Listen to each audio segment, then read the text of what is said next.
Good morning, this is Paul Harris for Kitco News at the PDAC convention in Toronto, Canada, the world's largest exploration event. Pleasure to be joined this morning by Randy Smallwood, President and CEO of Silver Wheaton. Morning, Randy. Always a pleasure to be here. Excellent. Last week the precious metals prices were in turmoil. Do you see that turmoil continuing, or are we going to start moving into a more stable price environment very quickly? There's a lot of volatility in the world right now. Every day, every hour, there's a new headline out there that has an impact in terms of market trends all the way across the board. And so I don't see that changing over the next while. I'm still a strong believer and all the fundamentals are there for good, strong, sustainable, long-term improvements in precious metal prices. It's a store of value, and these are uncertain times. Store of values are very important, right? And so I don't see that changing, but we're going to have noise like we had last week. There will be more days like that in the future. I can guarantee you that. Okay, and the base metals have been hit particularly hard. First from the US-China tariff spat, and as the copper price is recovering, bang, it's just been decimated again. I imagine that must create a lot of opportunities for you guys. Paul, you're exactly right. Most people ask us how, when they look at the gold industry and ask us what our corporate development pipeline looks like. Most of our opportunities actually come from the base metal space. That's where the streaming model works the best. And I can tell you the base metal space is hurting right now. There's a strong need for support and for capital in that space. And so we've actually really seen a change over the last 4 to 6 months in terms of the quality and the scale of opportunities out there. And so we're actually quite busy on that corporate development front. We see lots of ways for us to put our capital back to work. And we've got a very strong balance sheet. This year, current prices, we should be up over $700 million in free cash flow. And we're looking for opportunities to put that back into the ground. Okay, so in terms of the overall sort of evolution of the royalty streaming model in companies, would you say it's entering a sort of maturity phase, perhaps a harvest phase, or is it really still in a growth phase? Well, actually, I'm going to say for the last 4 or 5 years, we've been dealing with balance sheet repair, is what we call it. It's companies that over-levered themselves during headier times and are now having to deal with that higher leverage.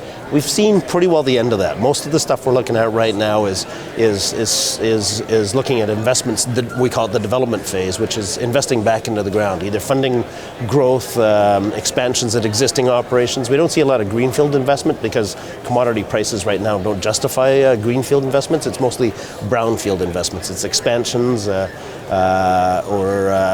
phases that are being added on to existing operations, or perhaps the occasional acquisition. We are seeing some stuff in that space too right now. So yeah, I'd say we've shifted from the balance sheet repair phase into the development phase, where a lot of the dollars that we'd be putting into the ground, or will be going into the ground, investing in, will be going into the ground themselves. I imagine that's a more attractive space to be in anyway, because it'd be quicker for you to get your returns coming in, investing in development. Actually, it's the other way around. On the development side, you always have to wait for these things to be expanded. Now, if it is an expansion, truly, then you get the benefits of the existing production, but you're still paying for that expansion and waiting for that to get built and going forward.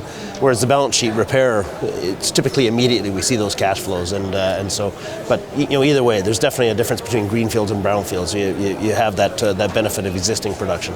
Wheaton has perhaps got a more exposure to silver than some of your competitors and peers, and you've also sort of branching out into other metals, such as we were talking earlier about sort of cobalt.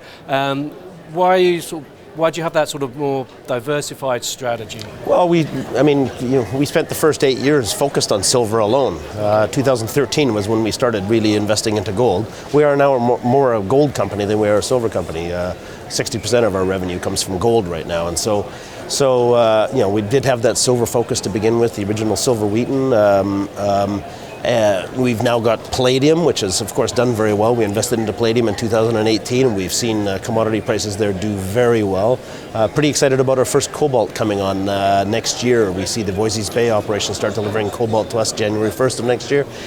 Cobalt is a one-off. If it wasn't Vale and if it wasn't Voisey's Bay, we wouldn't have invested there. It's a partner that we have a lot of respect for, and it's an asset that we think produces the cleanest, greenest, most socially responsible, most environmentally sound cobalt in the world. And so it has such a unique product and a unique partner, a unique operation. We don't see anything else that compares to it in this world. So we don't see investing into any further cobalt. We are focused on precious metals. We do include platinum and palladium there. We have a challenge. There's not a lot of platinum and palladium in jurisdictions that we like. And so we have to either have good, strong partners in those places. most of our focus, I can tell you right now, the opportunities that we're looking at, it's gold and silver. Okay. Recent weeks have seen the creation of a couple of some more single asset royalty streaming companies. Is that sort of frustrating for you guys in terms of, one that got away, or do you think that will ultimately lead to, pressure to consolidate the space going forward? Yeah, we've definitely seen. The ultimate compliment is when someone copies you, and we've been getting a lot of compliments in our business model, the streaming model. We created it back 15 years ago, and now it's widely being used by a number of different companies. And it seems like every week there's another company coming into the space. That does create opportunities for consolidation, and we're constantly monitoring that. As it is right now, we still see enough stuff on the organic front in terms of acquisitions, project acquisitions, that we haven't seen the opportunity. But one of our most rewarding transactions in the past was the acquisition of a competitor, and it's delivered great returns for us and our shareholders before that. So we're constantly looking at that to see if, and monitoring that to see if there are opportunities that come forth. Okay, to wrap up, Randy, if we were able to scoot forward to the end of the year, what would you like to have achieved this year? I'm hopeful that we get a couple of acquisitions. I'm pretty excited. We went from we went from the point where we were knocking on doors for most of last year, but towards the end of the year last year, all of a sudden we had companies approaching us looking for capital. Our business is supplying capital to the mining industry.